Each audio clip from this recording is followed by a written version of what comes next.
Hi, hello and welcome back to our channel Bhavi Lifestyle. எல்லாரும் எப்படி இருக்கீங்க? நல்லா இருக்கீங்களா? நாங்களும் சூப்பரா இருக்கோம். கொஞ்சம் நாளா வந்து லாங் வீடியோலாம் போட முடியல. ஷார்ட்ஸே வந்து அப்பப்போ தான் போட்டுட்டு இருந்தேன். ஏன்னா ஹெல்த் இஷ்யூ ஒன்று போய் ஒன்று வந்துட்டே தான் இருக்குது. கொஞ்சம் நல்லா இருக்க மாதிரி இருக்குது. திரும்படி ஏதாவது ஒன்று வந்துட்டு ஹாஸ்பிட்டல், வீடு, ரெஸ்ட் இப்படியே தான் போயிட்டு இருந்துச்சு. இந்த vlog வந்துட்டு போன வாரம் எடுத்துட்டு கொஞ்சம் வாய்ஸ் ஒரு மாதிரியா இருக்குன்ட்டு நான் வீடியோ வந்துட்டு வாய்ஸ் ஓர் கொடுக்காம அப்படியே வச்சிருந்தேன். வாய்ஸ் ஓர் கொடுத்தெல்லாம் ரொம்ப நாள் டிலே பண்ண வேணாம் அப்படின்ட்டு ஃபைனலாக வீடியோவும் அப்லோட் பண்ணிட்டேன். இந்த vlogல பார்த்தீங்கன்னா வீட்டிலே பாலடை கலெக்ட் பண்ணி கீ வந்து வீட்டிலே ப்ரிப்பேர் பண்ணியிருந்தேன். ஆல்ரெடி ஷார்ட்ஸில் வந்து கொடுத்துருப்பேன். பட் வந்து டீட்டெயிலாக இல்லை, அது ஒரு லாங் வீடியோவில் வந்து ஷேர் பண்ணால் எங்களுக்கு யூஸ்ஃபுல்லாக இருக்கும் அப்படின்னு கேட்டிருந்தீங்க. உங்களுக்காண்டி வந்து டீட்டெயிலாக வந்து எக்ஸ்பிளைன் பண்ணியிருக்கேன். அது போக என்னோட கிளீனிங் ரொட்டீனும் இருக்கும். கேஸ் ஸ்டவ்லேருந்து மிக்சி ஜாரு, குக்கர் செட்டு இது எல்லாமே வந்து நல்லா டீப் கிளீன் பண்ணியிருந்தேன். ஈவினிங் போல் வந்துட்டு மில்க் புட்டிங் தான் பண்ணியிருந்தேன். அது கொஞ்சம் சொதப்பல் தான் வந்துச்சு. பட் டேஸ்ட் வைஸ் பார்த்தோன்னா சூப்பராகவே இருந்துச்சு. அதையும் உங்கள்கிட்ட வந்துட்டு ஷேர் பண்ணியிருக்கேன்.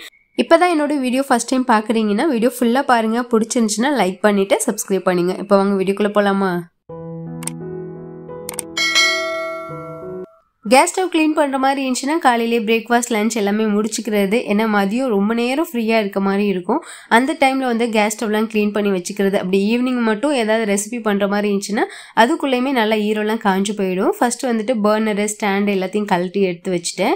ஒரு யூனோ பாக்கெட் 10 ரூபா பாக்கெட் வாங்கிட்டு வந்திருந்தேன். அது ஒரு சொம்பு நிறைய தண்ணி ஊற்றிட்டு அதையும் கலக்கிட்டோம். நல்லா மிக்ஸ் ஆகிடும். அதுக்குள்ளே வந்து அந்த பர்னர்லாம் வந்துட்டு உள்ளே போட்டுட்டேன். வாங்கும் போது ஓரளவு பளிச்சுன்னு இருந்துச்சு. இப்போ வந்து ஓரளவு கலர் மங்கின மாதிரி ஆயிடுச்சு. ஏன்னா யூஸ் பண்ணிகிட்டே இருக்கோம்ல. இதை கொஞ்சம் நேரம் போட்டுட்டு ஸ்க்ரப்பர் வச்சு நல்லா வாஷ் பண்ணி எடுத்துனா நல்லா பளிச்சுன்னு ஆகிடும். ஸ்டாண்டையும் தண்ணியில் போட்டு ஊற வச்சுட்டு அதுக்கப்புறம் விளக்கணுன்னா ஈஸியாக வந்துட்டு அழுக்கெல்லாம் வந்துடும் அப்படின்ட்டு.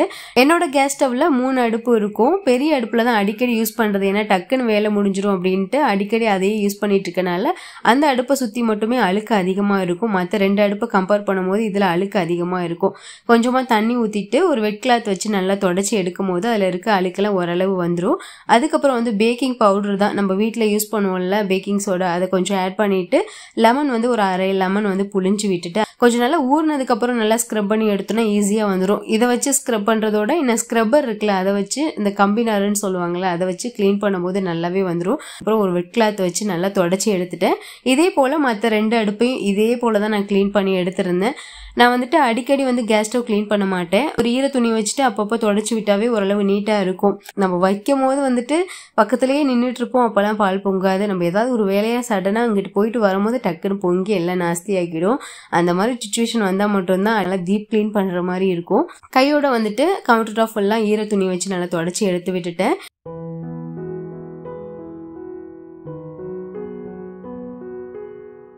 அதுக்கப்புறம் இந்த ஸ்டாண்டையும் வந்துட்டு எப்பொழுதும் நார்மலாக விம்பார் வச்சு எப்படி பாத்திரம் விளக்குவோமோ அது போலவே வந்துட்டு நல்லா விளக்கி எடுத்துட்டேன்.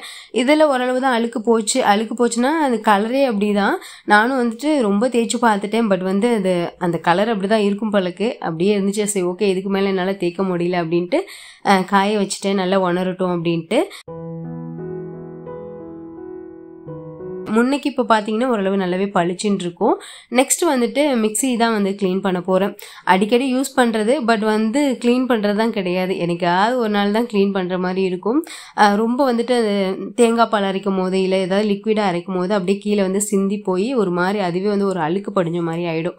சரி, அதையும் க்ளீன் பண்ணி எடுத்து வச்சிடலாம் அப்படின்னு சொல்லிட்டு அதான் க்ளீன் பண்ணிகிட்டு இருந்தேன். அதே மாதிரி தான் ஒரு வெட் கிளாத் வச்சு நல்லா உள்ளே இருக்க அழுக்கெலாம் எடுத்துட்டேன்.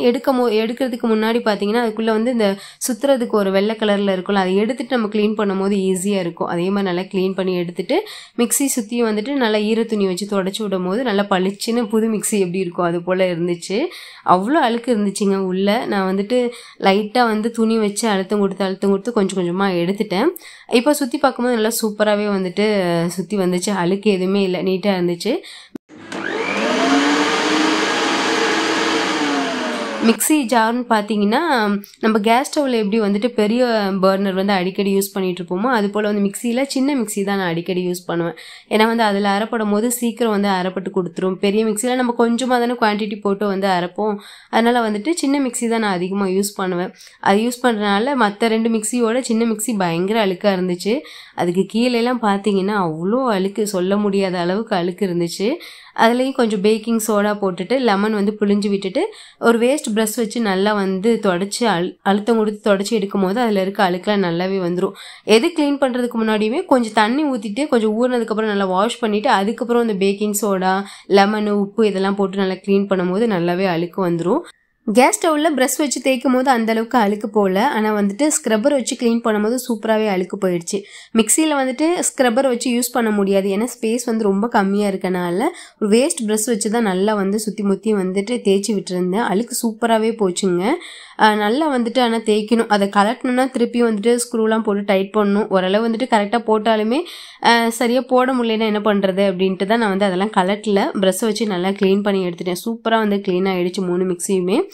அதுக்கப்புறம் வந்து குக்கரோட வந்து இந்த கைப்பிடி தான் வந்து டைட் பண்ணுறதுக்காண்டி எடுத்து வச்சுருக்கேன். ஒவ்வொரு டைமுமே வந்துட்டு டைட் பண்ணிவிட்டு யூஸ் பண்ணணும்னு நினப்பேன். அவசரத்தில் வந்துட்டு இப்போ இன்னொரு தடவை வந்துட்டு டைட் பண்ணிக்கலாம் அப்படின்ட்டு ஒவ்வொரு தடவையும் யூஸ் பண்ணிக்கிறது. இந்த தடவை டைம் ஆனாலும் பரவாயில்ல, எல்லா வேலையும் ஒரே நேரத்தில் முடிச்சிடணும் அப்படின்ட்டு ஸ்க்ரூ ட்ரைவர் வச்சு குக்கர் எல்லாத்தையும் வந்து டைட் பண்ணி எடுத்து வச்சுட்டு விசில்லாம் வந்துட்டு அப்பப்போ பாத்திரம் விளக்கும் போது விசிலையும் வந்துட்டு நல்லா கலட்டி க்ளீன் பண்ணி எடுத்து வச்சுக்கிறது. ஏன்னா அதில் கொஞ்சம் அடப்பு இருந்தாலுமே வந்து சேஃப்டி இல்லாமல் வெடிச்சு போயிடும். அதனால் அதை மட்டும் நல்லா நீட் பண்ணி வச்சுக்கிறது. ஃபைனலாக வந்துட்டு என்னென்ன க்ளீன் பண்ண முடியுமோ எல்லாத்தையும் க்ளீன் பண்ணி எடுத்து வச்சுட்டேன். கொஞ்சம் நேரம் இதுக்காக டைம் ஒதுக்கி எல்லாத்தையும் க்ளீன் பண்ணி எடுத்து வச்சது எனக்கு ரொம்ப ஹாப்பியாக இருந்துச்சு. ஏன்னா ஒவ்வொரு டைம் வந்துட்டு சோம்பேறித்தனத்தினாலையும் இல்லை வேலையை சீக்கிரம் முடிக்கணும் அப்படின்ட்டு இன்னைக்கு செய்யலாம் நாளைக்கு செய்யலான்னு அப்படியே ஒதுக்கி வச்சுட்டே இருப்பேன். உடம்பு சரியாதப்போ தான் நான் வந்து இந்த வேலையெல்லாம் பார்த்துருந்தேன். கொஞ்சம் சுறுசுறுப்பாக இருக்கட்டும் அப்படின்ட்டு ஓரளவு வந்து ஒரு 2 மணி நேரம் டைம் ஒதுக்கி இந்த வேலையெல்லாம் முடிச்சிருப்பேன். பட் வந்து பார்க்கவே நீட்டாக இருந்துச்சு. ஈவினிங் போல் வந்து மில்க் புட்டிங் தான் பண்ணியிருந்தேன். எப்போ கடைக்கு கூட்டிகிட்டு போனாலும் ஜெல்லி கேட்பான். ஜெல்லி தான் செஞ்சு கொடுக்க சொன்னால் முன்னாடி ஒரு தடவை வந்து ஃப்ரூட்ஸில் வந்து ஜெல்லி ரெடி பண்ணியிருந்தேன். அந்த அளவுக்கு வரல. சரி இன்னைக்கு வந்து மில்க் புட்டிங் பண்ணிடலாம் அப்படின்ட்டு வீடியோ பார்த்து தான் பண்ணியிருக்கேன். அவங்க வந்துட்டு ஒரு 10 கிராம் போல் வந்துட்டு அகரகர் எடுத்து பண்ணியிருந்தாங்க. நான் வந்து 8 கிராம் போல் தான் வந்துட்டு அகரகர் என்கிட்ட இருக்குது. அந்த அளவு வச்சுட்டு நான் பண்ணுறேன். அவங்க போட்டது இல்லாமல் இந்த அளவுக்கு வந்துட்டு எவ்வளோ போடணுமோ அந்த அளவுக்கு நான் போட்டிருக்கேன். பட் வந்து கொஞ்சம் சொதப்பல்ல தான் முடிஞ்சு. எதுக்கு சொதப்பல்ல வந்துச்சுன்னு தெரியல. ஃப்ரிட்ஜுக்குள்ளே வச்சனால அப்படி வந்துச்சு என்னன்னு தெரியல. ஃப்ரூட் ஜெல்லி பண்ணும் போதும் ஒரு தடவை வந்துட்டு ஃப்ரிட்ஜுக்குள்ளே வச்சனால தான் ஒழுங்காகவே வரல. வெளியில் வச்சிருந்தா கூட ஒழுங்காக வந்திருக்குமோன்னு எனக்கு ஒரு இது. இந்த தடவையும் அதே தப்பை தான் பண்ணியிருந்தேன். அகரகரை வந்து ஒரு 3 டைம்ஸ் வந்து நல்லா வாஷ் பண்ணி எடுத்துட்டேன். இதுக்கு ஃபுட் கலர் இருந்தால் ஆட் பண்ணிக்கலாம். என்கிட்ட வந்து ஃபுட் கலர் எதுவும் இல்லை. அதனால் வந்து கேரட்டோட அந்த சாரை மட்டும் எடுத்திருக்கேன். இதுவே வந்து ஒரு பேபி பிங்க் கலரில் வரும் அப்படின்ட்டு அதில் வந்துட்டு ஒரு 1.5 கப் போல் வந்துட்டு கேரட் ஜூஸ் மட்டும் எடுத்திருக்கேன். எடுத்து அந்த அகரகரோடையே நல்லா மிக்ஸ் பண்ணி கொஞ்சம் நேரம் ஊறட்டும் அப்படின்ட்டு வச்சுட்டேன். நல்லா அகலமான பாத்திரமாக எடுத்துட்டு அதில் 1/2 லிட்டர் பால் ஊற்றிட்டேன். ரொம்ப கொதிக்கணும்னு அவசியம் இல்லை. ஓரளவு பொங்கி வந்துச்சுன்னா ஓகேவா இருக்கும்.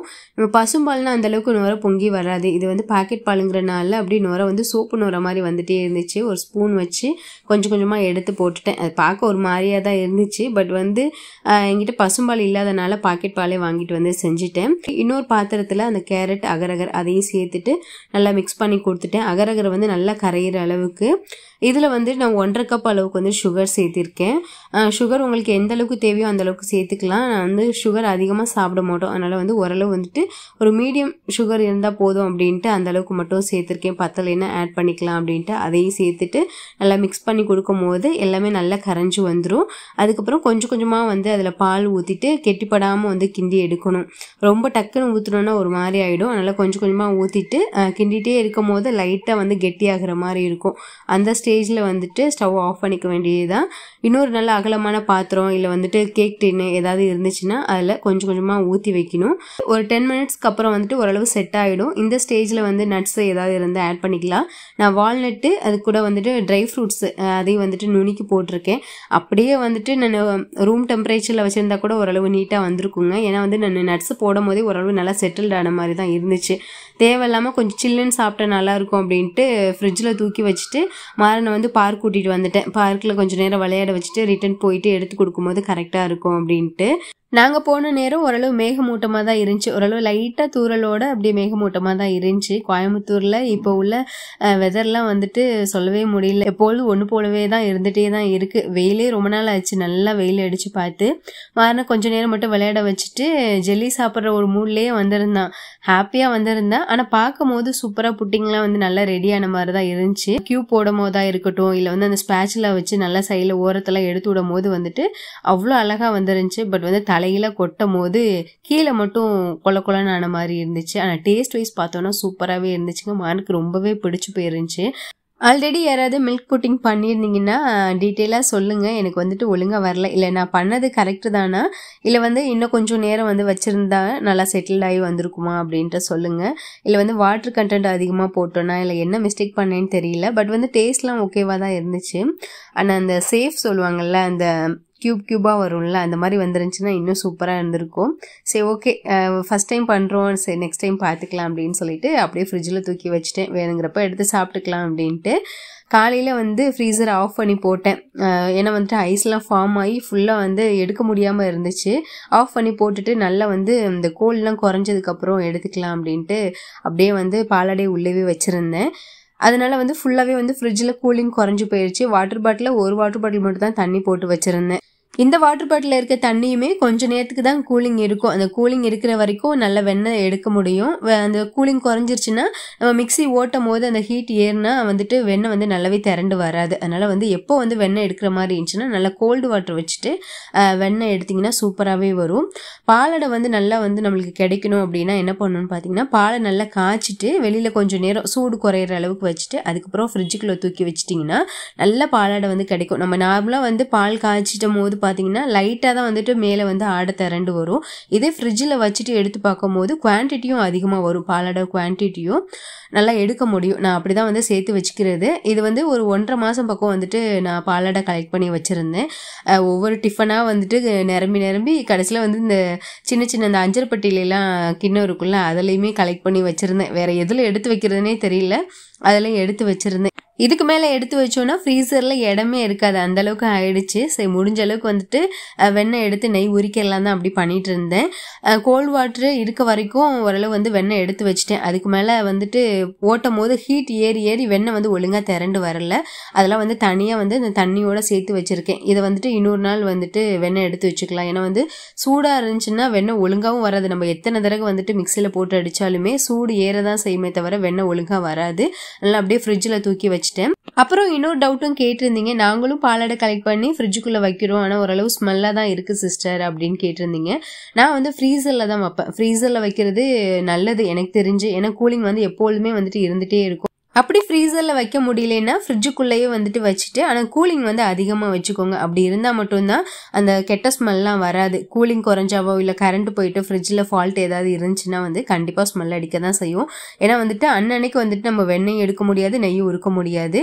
ஒரு 1 மந்த் இல்லை 1.5 மாதம் நம்மளுக்கு எந்த அளவுக்கு பாலாடை கிடைக்குதோ அந்த அளவுக்கு சேர்த்து வச்சுட்டு தான் வந்துட்டு நெய்யாவோ இல்லை வெண்ணெயாவோ எடுக்க முடியும். அதனால் கொஞ்சம் நாள்பட்ட ப்ராசஸ்ங்கிறனால அதை வந்து நம்ம ஒழுங்காக வச்சுக்கிட்டா தான் வந்துட்டு அந்த ஸ்மெல் எதுவும் இல்லாமல் இருக்கும். நான் அப்படி தான் வச்சுக்கிறது. ஃப்ரீசரில் வைக்கிறனால இப்போ வரைக்குமே சூப்பராக வந்து வெண்ணெயாக இருக்கட்டும் நெய்யாக இருக்கட்டும் நல்லாவே வருது. நல்ல அகலமான வடை சட்டி எடுத்துக்கிட்டேன். அதில் கொட்டிட்டு நல்லா மீடியம் ஃப்ளேமில் வச்சுட்டு நல்லா வந்து அடிப்பிடிக்காமல் அப்படியே வந்து கிண்டிகிட்டே இருக்கணும். கொஞ்சம் கஷ்டமாக தான் இருக்கும், ரொம்ப நேரம் கிண்டிகிட்டு இருக்க மாதிரி தான் இருக்கும். பட் வந்து லாஸ்ட் ப்ராசஸ் பார்க்கும்போது அவ்வளோ சூப்பராக வந்து மணமான நெய் வந்து நம்மளுக்கு கிடைக்கும். இதில் வந்து கருகப்பில்லை இல்லை வந்து முருங்கைக்கீரை ஏதாவது போட்டோன்னா நல்லா முறிஞ்சு வந்துடும். நான் ஃபில்ட்ரு பண்ணதுக்கப்புறம் கீழே பார்த்தீங்கன்னா அந்த கசடு அவ்வளோ இது இருந்துச்சு. அதை வந்துட்டு ஒரு வடிகட்டி வச்சு நல்லா ஃபில்ட்ரு பண்ணி எடுக்கும் போது எந்த அளவுக்கு சூப்பராக வந்துட்டு நெய் வந்திருக்குன்னு பாருங்கள். அவ்வளோ மணமாக இருந்துச்சுங்க. நல்லா கலருமே நல்லா வந்துட்டு எல்லோ கலரில் கிடச்சிருந்துச்சு. நான் அப்படியே வந்து மூடி போட்டு வச்சுட்டேன். நெக்ஸ்ட் டே வந்துட்டு காமிக்கிறேன் எந்த அளவுக்கு சூப்பராக வந்திருக்கு அப்படின்னு சொல்லிட்டு. இது வந்துட்டு நெக்ஸ்ட் டே தான் மூடியை திறந்ததுக்கப்புறம் பாருங்கள் எந்த அளவுக்கு வந்துட்டு மணலாக வந்துட்டு நெய் வந்து இருக்குன்ட்டு. இப்போ நான் கையில் வச்சுருக்க நெய் வந்து ஹோல்சேல் மார்க்கெட்டில் வந்துட்டு வாங்கிட்டு வந்தது. அந்த நெய்யுக்கும் இந்த நெய்க்கும் கலர் வித்தியாசம் தெரியும். நல்லா நம்ம வீட்டிலே வந்துட்டு பால், அதாவது பசும்பால் இல்லை பாக்கெட் பாலோ எதுவாக இருக்கட்டும் காய்ச்சிட்டு அதுலேருந்து பாலாடை எடுத்து நம்ம கொஞ்ச நாள் சேர்த்து வச்சுட்டு நம்ம நெய்யோ வெண்ணையோ எடுக்கும் போது அதில் இருக்க சந்தோஷம் அவ்வளோ வந்து மனநிறைவாக இருக்கும். நம்ம கைப்பட வந்துட்டு இவ்வளோ சூப்பராக வந்து நெய் வந்து உருக்கி எடுத்துருக்கோமா அப்படின்ட்டு. கண்ணாடி பாட்டில் ஒன்று இருந்துச்சு, ஊறுகாய் பாட்டில் தான். அதை நல்லா க்ளீன் பண்ணி நல்லா வாஷ் பண்ணி எடுத்து வச்சுருந்தேன். அந்த பாட்டிலில் வந்து கொட்டி வச்சதுக்கு அப்புறமுமே கொஞ்சம் இருந்துச்சு, அந்த அளவுக்கு வந்துட்டு நெய் வந்துருந்துச்சு. இந்த நெய் வந்துட்டு எனக்கு 1 மந்த்துக்கு தாராளமாகவே வரும். ஏன்னா நெய் வந்து அதிகமாக யூஸ் பண்ணுவோம் நாங்கள். அதனால் வந்துட்டு தாராளமாக 1 மந்த்து கிட்ட தான் வரும். இருந்தாலும் எனக்கு ஒரு சாட்டிஸ்ஃபேக்ஷனாக இருந்துச்சு. நானே என் கைப்பட வந்துட்டு ரெடி பண்ணுறது. என்னோட ஹஸ்பண்ட் பார்த்துட்டு ரொம்ப ஆச்சரியப்பட்டாங்க, இவ்வளோ அழகாக இருக்குது, இவ்வளோ எல்லோ கலராக வந்திருக்கு அப்படின்னு சொல்லிட்டு. இந்த மாதிரி ஒருத்தவங்க வந்துட்டு நம்மளுக்கு அப்ரிசியேட் பண்ணும்போது இன்னும் ஹாப்பியாக இருக்கும்ல, அந்த மாதிரி தான் இருந்துச்சு. ஃபைனலாக வந்துட்டு எடுத்து வச்சுட்டேன். அவ்வளோ சூப்பராக இருந்துச்சு. உங்களுக்கு எப்படி இருந்துச்சுட்டு மறக்காமல் கமெண்ட் பண்ணுங்கள். நீங்களும் இந்த மாதிரி ட்ரை பண்ணி பாருங்கள், அவ்வளோ சூப்பராக வரும். இந்த நெய் வந்து உங்ககிட்ட காமிக்கிறதுக்காண்டி நான் காலையில் எடுத்தது தான் காமிச்சிருந்தேன். அன்னைக்கு நைட்டு வந்துட்டு நைட் டின்னர் வந்து வீட்டில் எதுவும் பண்ணுற மாதிரி ஐடியா இல்லை. சரி வெளியில் போய் சாப்பிடலாம் அப்படின்ட்டு ஒரு வெஜிடேரியன் ஹோட்டல் தான் போயிருந்தோம். வெஜிடேரியன் சாப்பிடணுன்னா வந்துட்டு கரெக்டாக இந்த ஹோட்டலுக்கு தான் போகிறது, கீதா கேன்டீன். அங்கே தான் போயிட்டு மாறன் வந்து பூரி கேட்டிருந்தான். பூரி வந்துட்டு அவனுக்கு கொடுத்துட்டு நாங்கள் வந்து மினி டிஃபன் தான் ஆர்டர் பண்ணியிருந்தோம். நல்லா ஃபில்லிங்காக இருந்துச்சு. ஒரு ஊத்தாப்பம், இட்லி, வெண்பொங்கல், அது கூட வந்து கொஞ்சம் ஸ்வீட் கொடுத்துருந்தாங்க, கேசரி, பூரி. இதெல்லாம் சாப்பிட்டது நல்லா வந்து திருப்தியாக இருந்துச்சு. சாப்பிட்டுட்டு அப்புறம் ரிட்டன் வீட்டுக்கு வந்துட்டோம். இந்த vlog பிடிச்சிருக்குன்னு நம்புறேன். பிடிச்சிருந்துச்சுன்னா லைக் பண்ணிவிட்டு சப்ஸ்கிரைப் பண்ணிடுங்க. நாளைக்கு vlogல பார்க்கலாம். பாய்.